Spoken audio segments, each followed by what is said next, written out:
My roommate said sharing a bed was no big deal, then held me all night. I've always thought it was funny how some of the most significant moments of our lives sneak up on us quietly, without warning, without ceremony. They arrive disguised as something ordinary. A late-night conversation, a casual brush of the hand, a laugh that lingers too long. That's how it was with me and my roommate, Evan. When we first agreed to live together, I didn't think twice about it. College dorms are small, the rent for off-campus apartments was outrageous, and Evan was just another guy I had known from a few classes.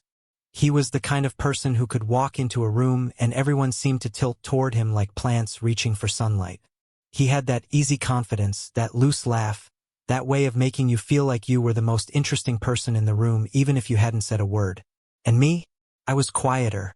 I was the type who stayed up late with my headphones on, writing in the dim light of my laptop. I blended in. I preferred it that way. We weren't close friends at first. Roommates out of convenience. He had his circle. Guys from the basketball team, a handful of girls who always seemed to be texting him. I had mine, a few bookish friends, a couple of fellow introverts. But somehow, by the middle of our first semester living together, we had drifted into something else. Not quite best friends, but something more than roommates. We shared takeout on late nights. We studied across from each other at the kitchen table. He'd wander into my room to tell me some ridiculous story, and I'd end up laughing until my stomach hurt. Still, I never let myself think beyond that, because if I'm being honest, I noticed him from the start. Noticed the curve of his shoulders when he came back from the gym. Noticed the way his voice softened when he was tired. Noticed how sometimes, when he looked at me, it felt like he was seeing more than I was willing to show. And every time those thoughts crept in, I shoved them down. He was straight. He had dated girls. And I wasn't going to risk the fragile, precious balance of what we had. Then came that night. It was October, the air outside already carrying the bite of winter. Our apartment had thin walls and a heating system that worked when it wanted to. I'd been curled up under my blankets, trying to will myself to sleep, when I heard the door creak open. "Hey." Evan's voice low, almost hesitant. "You awake?" I mumbled something halfway between yes and no. He stepped inside anyway, rubbing his arms like he was cold. "My bed's freezing," he said, grinning sheepishly. "Yours feels warmer. You mind if I crash here tonight?" I blinked at him, the words not quite computing. "In my bed." He laughed like it was the most obvious thing in the world. "Yeah, it's no big deal. Just for the night." Every alarm in my head went off at once.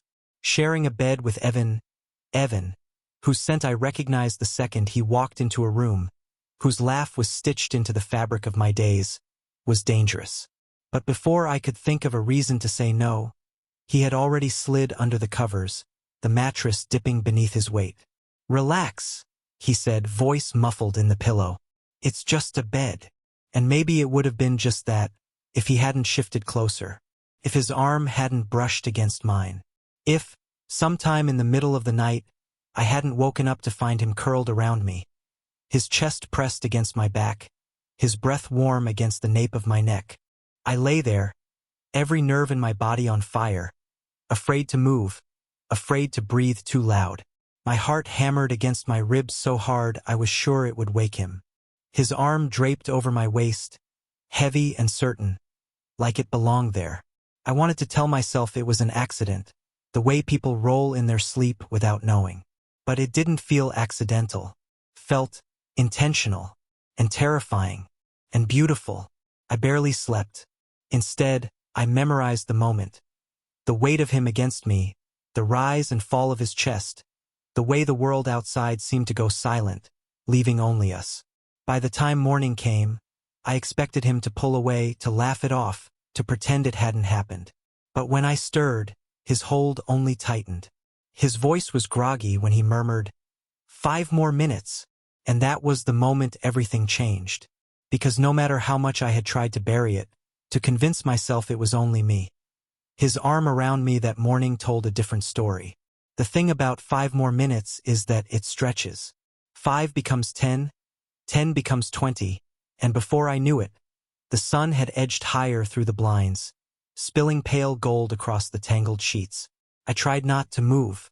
Every part of me wanted to stay frozen in that cocoon, as though shifting even an inch might break whatever fragile magic was holding us together. My mind, of course, was a storm. 1,000 questions tangled in my chest. Did he know what he was doing? Was this just a half-conscious thing, the kind of closeness that happens without meaning anything? Or was there something behind the way his fingers unconsciously flexed against my side, like he was reluctant to let go? Eventually, he stirred. His breathing changed, slower and more awake. His hand slipped away, and I felt the absence immediately, like stepping out of a warm shower into cold air. "Morning," he mumbled, stretching, his voice still gravelly. I rolled onto my back, forcing a laugh, trying to sound casual. "You sleep okay?" He smirked, eyes still half closed. "Best sleep I've had in weeks. Your bed's way more comfortable than mine." The words landed heavy. Was that all it was? A matter of comfort? I wanted to believe otherwise, but I didn't dare show it. Instead, I shrugged. "Guess I've got the better mattress." He yawned, standing up, stretching so his shirt lifted just enough to expose the line of muscle along his stomach. "Don't be surprised if I crash here again." And just like that, he walked out, leaving me staring at the ceiling, my heart a mess of confusion and longing. It didn't happen every night, but it happened again and again. Sometimes he'd knock on my door with that crooked grin, joking about how his room felt like Antarctica. Sometimes he wouldn't ask at all. He'd just climb into my bed like it was the most natural thing in the world. The first few times, I told myself not to read into it. Straight guys were comfortable with each other sometimes, right? Some were touchy, unbothered by closeness. But then there were the little things I couldn't explain away. The way he'd let his hand rest against me longer than necessary. The way he'd press closer in his sleep, fitting his body against mine like it was where he belonged. The way he sometimes whispered something I couldn't quite catch, his breath warm against my ear. One night, weeks later, it was raining hard. The storm outside rattled the windows, thunder rolling low across the sky. I was half asleep when I felt him slide in beside me, the mattress dipping, the scent of rain still clinging to his hoodie. He settled in close, his arm finding its way around me like always. But this time, I felt him press his forehead lightly against the back of my neck. "Sorry," he murmured, so soft I almost thought I imagined it. "For what?" I whispered back before I could stop myself. There was a pause, and I thought he might not answer. Then, "For needing this." Those words, they sank into me deeper than anything else he had ever said. Because they weren't casual. They weren't something you could brush off with a laugh. They were a confession, raw and unguarded in the quiet of the storm. I didn't know what to say. My heart was pounding, my mouth dry. All I managed was, "It's okay." And it was. God, it was more than okay. That night, I didn't just lie there pretending to sleep. I let myself lean back into him, just slightly, just enough to feel the weight of him solid and real behind me. His arm tightened instinctively, like he'd been waiting for me to allow it. I fell asleep that way, held, wanted, seen in a way I had never dared to hope for. But daylight always has a way of stealing what the night gives. In the morning, he was Evan again, bright, teasing, making coffee in the kitchen like nothing had happened. And I didn't push. I laughed at his jokes, I talked about classes, I went through the motions. Because I was afraid. Afraid that if I reached for more, I might shatter the fragile thing we had built. Still, I couldn't ignore how much it was changing me. Every time he held me, I felt a piece of myself unravel, the guarded part I'd kept locked away for so long. And every morning after, I felt the ache of pretending it hadn't happened. I knew something had to give eventually, but I didn't know when or how or what it would cost us. All I knew was this. My roommate had said sharing a bed was no big deal. And maybe, at first, it wasn't. But somewhere between the late-night storms, the whispered confessions, and the warmth of his arm around me, it had become the biggest deal of all. Weeks passed, and the rhythm of our nights settled into something unspoken but undeniable. We didn't talk about it much, not directly. He never asked if I felt the same way, and I never volunteered. Yet, every time he climbed into bed beside me, I felt the magnetic pull, the silent acknowledgement that something had shifted between us. It wasn't just comfort anymore, it was longing. It was curiosity. It was desire that neither of us dared to name. I started noticing the little things. The way he'd laugh at my dumb jokes a second longer than necessary. The way his shoulder would brush mine when we reached for something in the kitchen. The way his hand would linger near mine as we passed each other in the narrow hallway. Every touch, every glance, every pause in conversation was loaded with unspoken weight. I was terrified and strangely thrilled. Then came that night when everything changed. It had been an exhausting day. Classes had drained me, my laptop had crashed, and my mind felt like it was splitting in half with stress. I trudged into our apartment, shoulders heavy, and found Evan sprawled on the couch, headphones in, half watching a movie. "You look like hell," he said, pulling his headphones down. His tone was teasing, but there was concern hidden beneath it. "Thanks," I muttered, dropping my bag. "You're sleeping here tonight," he said abruptly, as if it were the most natural thing in the world. No arguments. Before I could reply, he had cleared a spot on the couch and patted the cushion. I froze. The couch wasn't a bed, and I knew that. But something in his eyes told me he didn't care about logic. He cared about me. I tried to protest, but I was too tired to argue. I sank into the couch beside him, half expecting this to be just another casual night. And then he moved closer, closer than he usually did. His arm found its way around my shoulders, and his head tilted slightly, resting lightly against mine. There was a softness there I hadn't noticed before. His warmth seeped into me, a slow, steady pull that melted the tension out of my body. "Better?" he whispered. I nodded, words caught somewhere in my throat. Hours passed, and I felt something shift beneath the surface of us. Our conversation dwindled to murmurs, then to silence. And then he did something he had never done before. He turned to face me.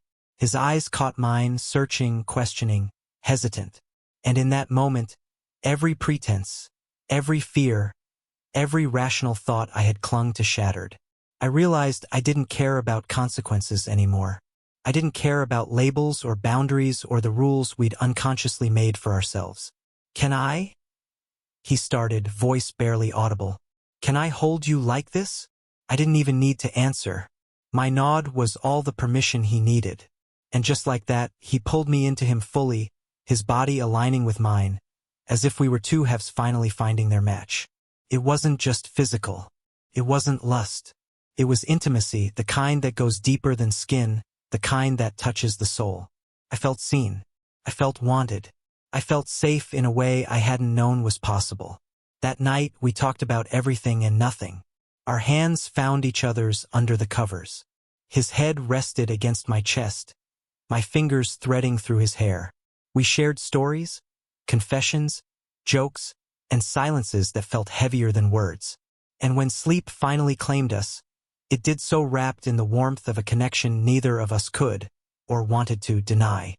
Morning came again, but this time it was different. We didn't pull apart. We didn't pretend.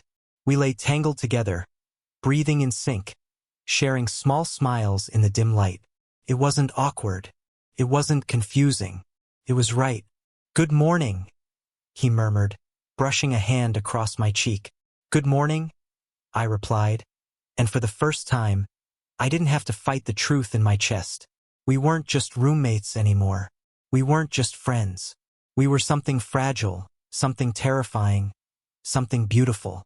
And even though we had no idea where this would lead, I knew one thing with absolute clarity. I would never want to go back to the way things were before. And maybe that's the thing about love, the quiet kind, the one that creeps up on you when you least expect it. It doesn't announce itself with fireworks or grand gestures. Sometimes, it whispers in the night, in the press of an arm, in the warmth of a shared bed. And when you finally let yourself feel it, when you finally let yourself be held, you realize that everything that came before was only preparing you for this. The following weeks became a delicate dance between fear and desire. We still had our routines, classes, work, errands, but everything else had shifted. There was an unspoken permission now, a shared understanding that when one of us needed comfort, the other would provide it without question. It started with small touches, his hand brushing mine in the kitchen, the way our legs would occasionally bump under the table. And then it escalated naturally, organically, until nights in my bed became a sanctuary neither of us wanted to leave. One particularly cold evening, I remember sitting on the edge of my bed, my hoodie pulled tight around me, staring at the rain sliding down the window pane. Evan came in, his hair still damp from running in the drizzle outside, and just stood there for a moment, watching me. "You okay?" he asked softly. I didn't answer right away. I wanted to explain everything. The fear, the longing, the way I'd been falling for him quietly for months. But words felt inadequate. Instead, I shrugged, a poor mask for the storm inside me. He didn't push. He just climbed in beside me, like he always did, and rested his head on my shoulder. I felt the steady rhythm of his breathing, the weight of him against me, and I realized I didn't need to say anything. He understood. Somehow, he always understood. We spent that night talking about everything and nothing. We whispered our fears about the future, joked about silly things that didn't matter, and laughed quietly when we realized how ridiculous we must look. And when silence fell, it wasn't uncomfortable. It was intimate. It was the kind of quiet that only exists when you're completely safe in someone else's presence. I remember the moment clearly.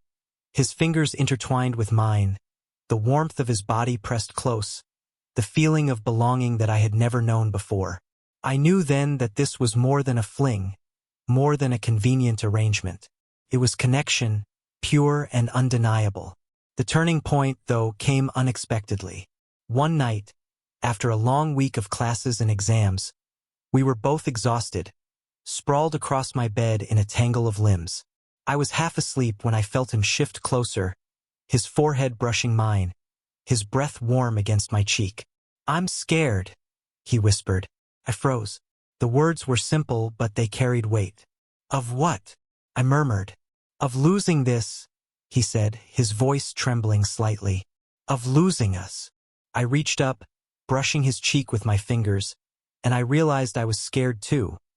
Not of losing him, but of admitting how much I wanted him, how much I had already given him of my heart. "You won't," I whispered back. "I won't let that happen." And in that moment, something shifted. We weren't just two guys sharing a bed anymore.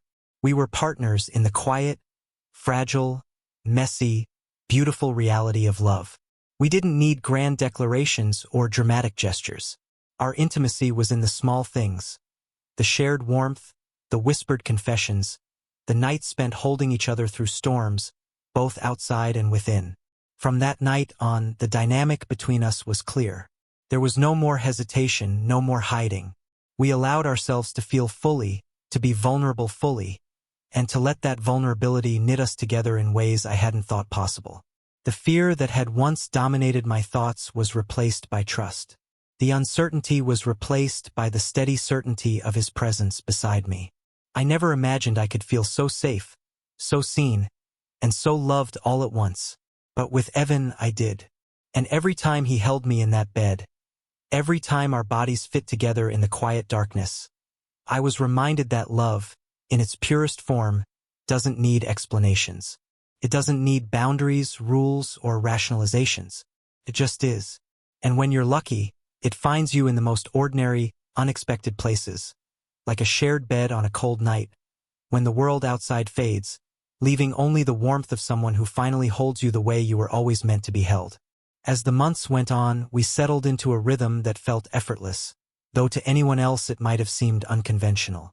We shared meals, late-night movies, and long walks in the park, but the most meaningful moments were always the ones that happened in the quiet of our apartment, in the dim light of my bedroom, tangled together under blankets. There was a sacredness to it, a sense that the world could crash outside our walls and we would still be safe, cocooned in each other's presence. Sometimes, I would catch him staring at me when he thought I wasn't looking, his expression soft, almost reverent. I would feel my heart skip a beat, and instead of shying away, I began to meet his gaze, allowing myself to linger there, to soak in the unspoken affection. The connection between us was deeper than words could capture.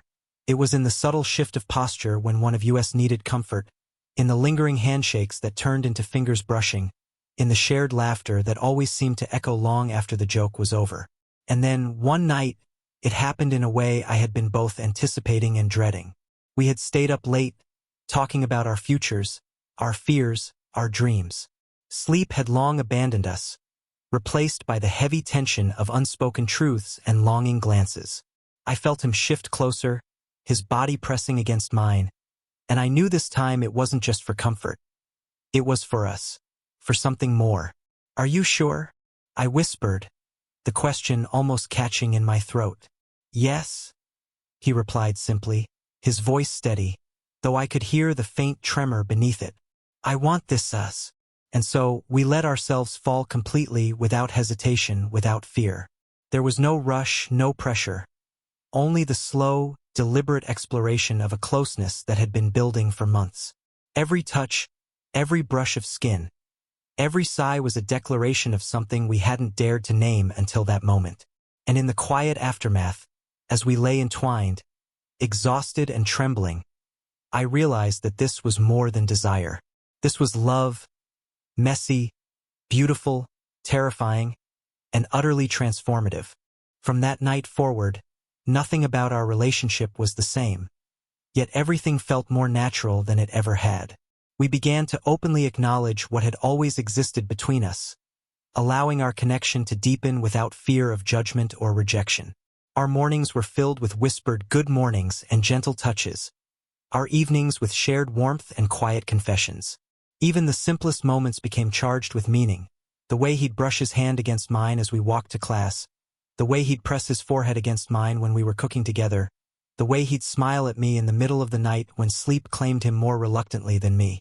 Every moment was a reminder that love doesn't always arrive with fanfare. Sometimes it seeps in quietly, insistently, until it fills every corner of your life. And I learned, slowly, that love is not about grand gestures or dramatic declarations. It's about presence, trust, and the courage to let someone see every part of you, even the parts you're ashamed of. With Evan, I learned that intimacy isn't just physical. It's emotional, spiritual, a tether between two souls that grows stronger every time you allow yourself to be vulnerable. Now, when I think back to that first night, when he climbed into my bed just for warmth, I realize it wasn't just about comfort. It was the beginning of everything, of trust, of affection, of a love that neither of us expected but both desperately needed.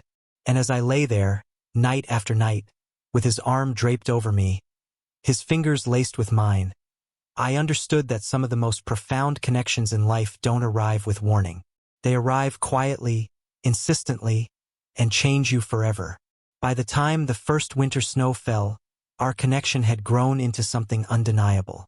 We had settled into a rhythm that felt natural. Our shared laughter, the quiet teasing, the small routines that made an apartment feel like a home. But it wasn't just routine anymore. Each touch, each lingering glance carried weight. Each time he rested his head against my chest, or I draped my arm over his shoulder, it was a reaffirmation of a bond that had slowly become the center of both our worlds. One night, the kind of cold that seeps into your bones, Evan and I found ourselves curled up under the blankets, rain pattering softly against the window. The apartment was dark except for the faint glow of the streetlights outside. I felt the warmth of his body pressed against mine, steady and grounding, and I realized something I had been avoiding for months. I couldn't imagine nights without him, not just in the bed, but in my life. "Do you ever think about us?" I whispered, not sure if I wanted the answer. He tightened his hold on me, burying his face into the crook of my neck. "All the time," he admitted. "I'm scared sometimes, scared of messing it up. But I can't stop thinking about you either." Those words, soft and tentative, unlocked something inside me. I turned to face him, brushing my fingers across his cheek. His eyes met mine, wide, vulnerable, and in that moment, I knew that this closeness, this intimacy, wasn't a fleeting thing. It was real. It was love, messy and terrifying and beautiful. We spent the rest of the night talking in whispers, sharing fears and dreams, the unspoken what-ifs and maybes that had been sitting between us for months. Every word, every pause, every soft laugh cemented a truth neither of us could deny. We weren't just sharing a bed. We were sharing our hearts, our fears, our lives. And then came the morning, with sunlight spilling across the tangled blankets and the faint aroma of coffee drifting from the kitchen. For the first time, neither of us moved apart. We stayed wrapped in each other, content to let the world wait outside. It was in that quiet moment I realized that love doesn't always announce itself with grand gestures. Sometimes, it's in the small things, the shared warmth on a freezing night, the gentle pressure of an arm around your waist, the simple, unspoken promise that you'll be there. And sometimes, it finds you in the most unexpected ways. Like a roommate who said sharing a bed was no big deal, then held you all night and never let go. From that day forward, nothing was the same, yet everything felt right. We were partners now, in the truest sense, not defined by labels or society's expectations, but by the quiet, steadfast intimacy that had grown between us. The world outside our apartment continued to spin, chaotic and unpredictable, but inside, we had found a constant. Evan became more than a roommate. He became a sanctuary, confidant, a safe harbor in the storm. And I learned, in the most intimate, heart-wrenching way possible, that love isn't about rushing or forcing or fearing. It's about showing up, every day, in small ways and big ways, in laughter, in touch, in shared silence, in letting someone hold you fully and allowing yourself to be held in return. And as I lay there, night after night, with his arm wrapped around me, I understood the most important thing of all. Sometimes the moments that feel like accidents, the nights of shared warmth, the soft touches, the whispered confessions, are the very moments that change your life forever. Evan had held me all night, and in doing so, he had held my heart as well.